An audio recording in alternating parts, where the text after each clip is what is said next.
Maswerteng gabi po mga ka-STL. Narito na po ang resulta ng STL Pangasinan para sa araw na to, 3rd draw, January 15, 2025.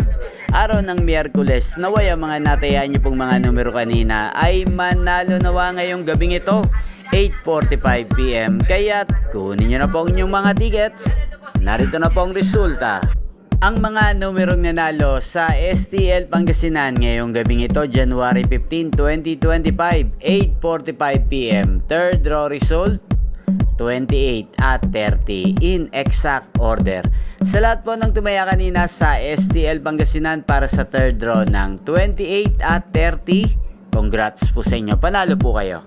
At ngayong gabing ito sa STL Pangasinan, atin pong i-shoutout ang mga nanonood po sa channel na to, tulad ni shoutout po kay Ate Lani, kay Ate Perla, shoutout po sa inyo, at Kuya Matt, shoutout po sa inyo.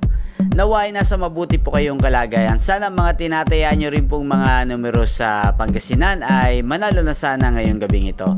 At sa lahat po ng mga taga Pangasinan dyan, especially sa aking mga subscribers na walang sawang nanonood sa aking channel, shoutout po sa inyo. Inyo pong napanood ang resulta ng STL Pangasinan sa channel na to, Roderick Hernandez TV. Maraming salamat po sa patuloy nyo pong panonood at pagsuporta sa aking channel. Huwag pong kalimutang mag-subscribe. Thank you for watching. Magkita-kita pong muli tayo bukas ng alas 12 ng tanghali dito po sa channel na to. Thank you for watching.